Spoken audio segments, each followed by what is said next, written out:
რამწუთებში მსოფლიოს ყურადღება ახლო აღმოსავლეთისკენ არის მიმართული, სადაც მოვლენები კრიტიკული სისწრაფით ვითარდება. ირანმა მასირებული სარაკეტო იერიში ერთდროულად რამდენიმე სახელმწიფოზე მიიტანა. ირანული რაკეტები უკვე გამოჩნდა კატარისა და არაბთა გაერთიანებული საამიროების საჰაერო სივრცეში. ვრცელდება ინფორმაცია, რომ ერთ-ერთი რაკეტა კატარის თავზე ჰაერშივე გაანადგურეს. ვითარება დაძაბულია საამიროების დედაქალაქში აბუ-დაბიში ძლიერი აფეთქებების ხმა ისმის. ქვეყნის საჰაერო სივრცე ფრენებისთვის სრულად ჩაიკეტა და გააქტიურებულია საჰაერო თავდაცვის სისტემები. პარალელურად იერიშის სამიზნე გახდა ბაჰრეინი, კერძოდ კი ამერიკის ფლოტის მხარდაჭერის ცენტრი. აფეთქებებია ვაშინგტონის პარტნიორ სხვა ქვეყნებშიც, ქუვეითში, იორდანიასა და საუდის არაბეთის დედაქალაქ ერ-რიადში. ირანის საპასუხო დარტყმების მთავარი სამიზნე კი კვლავ ისრაელია. ქვეყნის თავდაცვის ძალები ირანის რეჟიმის მასირებულ შეტევას იგერიებენ.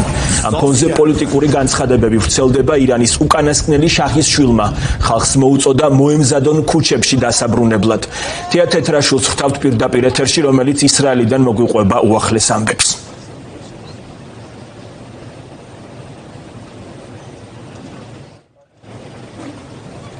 თეა თეთრაშვილს ჩავთავთ ჩვენ, როგორც უკვე გითხარით, ის მოგვიყვება უახლეს ცნობებს ისრაელიდან, თელ-ავივიდან შემოგვიერთდება ის და გვეტყვის რა ვითარება არის ქვეყანაში ამ დროის მონაცემებით, როგორც იცით, მას შემდგომ რაც ისრაელმა და ამერიკამ ერთობლივად დაიწყეს ეს ოპერაცია, ისრაელის მიმართულებით ირანმა რეჟიმმა გაუშვა რაკეტები. თეა თეთრაშვილს ხვდავთ პირდაპირ ეთერში, როგორც უკვე გითხარით. და გვითხარი რა ხდება ახლა რა უახლესი ცნობები შეგიძლია რომ გაგვიზიარო. ლუკა, საკმაოდ დაძაბული არის ვითარება. ისრაელის მთელ ტერიტორიაზე უკვე მეოთხე საათია მიმდინარეობს სამხედრო ოპერაცია. ისრაელისა და შეერთებული შტატების მიერ დაწყებული სამხედრო ოპერაცია ირანის აიათოლების რეჟიმის წინააღმდეგ, თუმცა ცხადია, რომ პირდაპირ იერიშები ხორციელდება მთელ ტერიტორიაზე ისრაელში. არ წყდება განგაშის სირენები, არც ჩრდილოეთში, არც სამხრეთში და არც ცენტრალურ ნაწილში, ამიტომ გაფრთხილებულები ვართ მთელი მოსახლეობა, რომ უნდა ვიყოთ თავშესაფრებთან ახლოს და ირანის ჩართვის შემთხვევაში ჩვენ უნდა გადავადგილდეთ თავშესაფარში.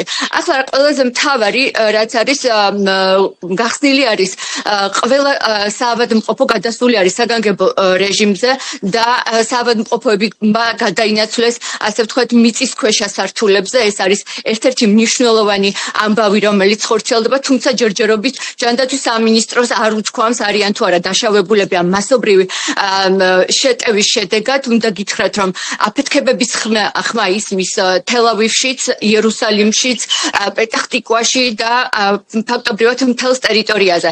ასევე ვრცელდება ინფორმაცია, რომ ჩრდილოეთში უკვე არის პირდაპირი მოხვედრა, თუმცა სამხედრო ცენზურა ცხადია გრძალავს ინფორმაციის გავრცელებას, სად ჩამოვარდა რაკეტა ან რაკეტის ჭურვი, ეს ჯერჯერობით უცნობია და ასევე უნდა აღინიშნოს ისიც, რომ დილით ირანის ოპერაციის დაწყებამდე ისრაელის შეიარაღებულმა ძალებმა იერიში მიიტანეს ჰეზბოლას ობიექტებზე ლიბანში და შესაძლოა ეს იყოს ლიბანიდან საპასუხო იერიშის შედეგად ჩამოვარდნილი ჭურვი, რომელიც სავარაუდოდ საცხოვრებელ სახლს დაეცა. ამასთან დაკავშირებით უფრო დაზუსტებულ ინფორმაციას მოგაწვით მას შემდეგ, როდესაც უკვე სამხედრო ცენზურა ამის ნებართვას გასცემს. ცხადია, რომ ცენზურა მოქმედებს ძალიან მკაცრი აკრძალვებით, დაუშვებელია დასახელება იმ ტერიტორიების, სადაც ჩამოვარდება ჭურვი, ასევე ცხადია კადრების გადაღება და კონკრეტული ტერიტორიების დასახელება.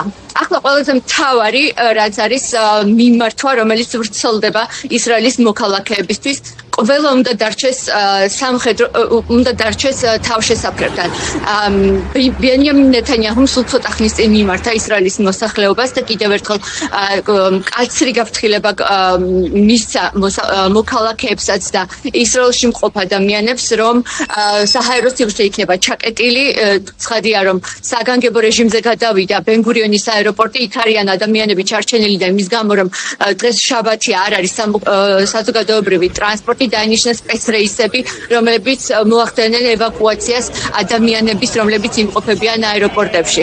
ასევე სულ ცოტა ხნის წინ ცაჰალმა პირველი შედეგები შეაჯამა ამ სამხედრო ოპერაციის და განაცხადა, რომ ირანის სამხედრო მაღალჩინოსნების ლიკვიდაციის თვალსაზრისით ძალიან კარგი შედეგები აქვს, თუმცა ჯერჯერობით არ დაუსახელებიათ ვინ არის კონკრეტულად ლიკვიდირებული სამხედრო ოპერაციის შედეგად. ასევე გამოცხადდა 70,000 რეზერვისტის მობილიზაცია. ძირითადად ესენი არიან ის სამხედრო მოსამსახურეები, რომლებიც სამოქალაქო თავდაცვას ემსახურებიან და ასევე საჰაერო თავდაცვით სისტემებს.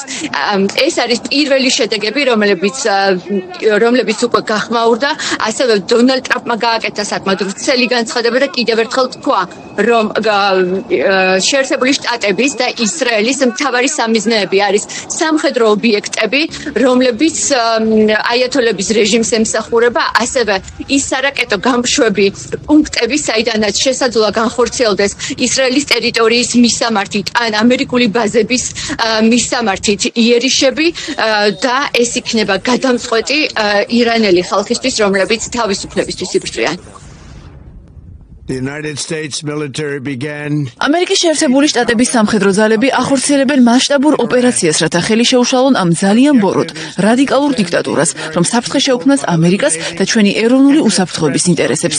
ირანი მსოფლიოში ტერორიზმის ნომერ პირველი სპონსორია და სულ ახლახანს ქუჩაში პროტესტის დროს 10,000-ობით საკუთარი მოქალაქე მოკლა. ჩვენ ვაპირებთ მათი რაკეტების განადგურებას და მათი სარაკეტო ინდუსტრიის მიწასთან გასწორებას. ჩვენ ვაპირებთ მათი საზღვაო ფლოტის განადგურებას. ჩვენ ვაპირებთ უზრუნველყოთ, რომ რეგიონის ტერორისტულმა მარიონეტებმა ვეღარ შეძლონ რეგიონის ან მსოფლიოს დესტაბილიზაცია და ჩვენ უზრუნველყოფთ, რომ ირანს არ ექნება ბირთვული იარაღი. ეს ძალიან მარტივი გზავნილია, მათ არასდროს ექნებათ ბირთვული იარაღი.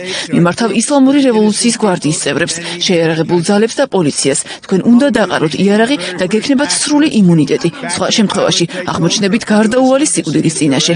და ბოლოს მიმართავ ირანის ამაყ ხალხს, რომ თქვენი თავისუფლების საათი ახლოვდება. დარჩით თავშესაფარში, არ დატოვოთ სახლები, გარეთ ძალიან საშიშია, ბომბები ყველგან ჩამოვარდება. როდესაც ჩვენ დავასრულებთ, გადაიბარეთ თქვენი მთავრობა, ის თქვენ ხელში უნდა აიღოთ. ეს სავარაუდოდ თქვენი ერთადერთი შანსი იქნება მომდევნო თაობების განმავლობაში. ისრაელმა და ამერიკის შეერთებულმა შტატებმა დაიწყეს ოპერაცია ირანის ტერორისტული რეჟიმის მხრიდან მომავალი ეგზისტენციური საფრთხის აღმოსაფრველად. მადლობას ვუხდით ჩვენს დიდ მეგობარს, პრეზიდენტ დონალდ ტრამპს, მისი ისტორიული ლიდერობისთვის. 47 წლის განმავლობაში აიათოლების რეჟიმი გაჰყვიროდა. სიკვდილი ისრაელს, სიკვდილი ამერიკას. მან დაღვარა ჩვენი სისხლი, მოკლა მრავალი ამერიკელი და დახოსა საკუთარი ხალხი. ამ მკვლელ ტერორისტულ რეჟიმს არ უნდა მიეცეს უფლება შეიარაღდეს ბირთვული იარაღით, რაც მას მთელი კაცობრიობის დაშანტაჟების საშუალებას მისცემდა. ჩვენი ერთობლივი ოპერაცია შექმნის პირობებს, რათა მამაცმა ირანელმა ხალხმა საკუთარი ბედი თავად განკარგოს, გადააგდოს ტირანის უღელი და ირანში თავისუფლება და მშვიდობის მოყვარე ფასეულობები დაამკვიდროს. მოგიწოდებთ ისრაელის მოქალაქეებს დაემორჩილოთ სარდლობის მითითებებს. მომავალ დღეებში ოპერაცია ლომის ღრიალის მიმდინარეობისას ყველას დაგჭირდება მოთმინება და სულის სიმტკიცე. ოპერაცია ლომის ღრიალი ჯერჯერობით უცნობია რამდენ ხანს გაგრძელდება. სამხედრო ანალიტიკოსები ვარაუდობენ, რომ ოპერაცია შესაძლოა რამდენიმე დღეს ან რამდენიმე კვირასაც გაგრძელდეს, თუმცა ეს ამას რო გვანახებს ცხადია. მანამდე კი რჩება ძალაში მკაცრი მითითებები სამოქალაქო თავდაცვის მეთაურობის. ჩვენ უნდა დავრჩეთ თავშესაფრებთან, არ გვაქვს უფლება რომ გამოვიდეთ იქამდე, ვიდრე არ იქნება კონკრეტული მითითებები. რაც შეეხება მოსახლეობას, ისინი ამბობენ, რომ თავს დასულად ვინაიდან ისრაელის საჰაერო ძალები არიან მობილიზებულები და საკმაოდ კარგ მომზადებაში. ფიქრობ, ისრაელი ყველაფერს აკეთებს ჩვენი უსაფრთხოების უზრუნველსაყოფად. თავდასხმის შემთხვევაში წინასწარ ვიღებთ შეტყობინებებს. არ ვღელავ, რადგან გვაქვს იმის დრო, რომ თავშესაფარში გადავიდეთ. ასე რომ დღესაც კი ისრაელში თავს საკმაოდ უსაფრთხოდ ვგრძნობ.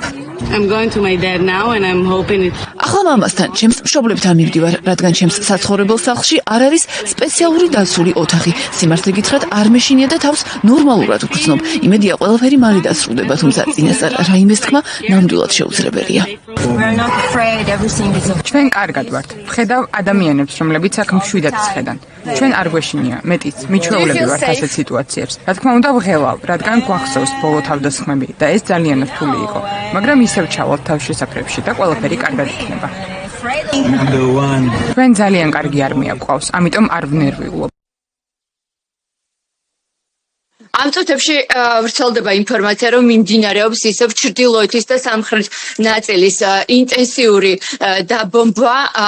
მოსახლეობას მოუწოდებენ, რომ დარჩნენ თავშესაფარში, ასევე ინტენსიური დაბომბვა მიმდინარეობს იერუსალიმის მიმდებარე ტერიტორიების შესაბამისად, ისევ ძალაში რჩება შეტყობინება, რომ მოსახლეობა დარჩეს თავშესაფართან და არც ერთ შემთხვევაში არ გამოვიდეს დაცული ოთახებიდან ან ბუნკერებიდან იქამდე, ვიდრე არ მიიღებენ სპეციალურ შეტყობინებას. ასეთი არის ამ წუთებში ვითარება ისრაელში, როგორ განვითარდება მოვლენები, ამას უკვე შემდგომ გამოშვებებში გაგაცნობთ.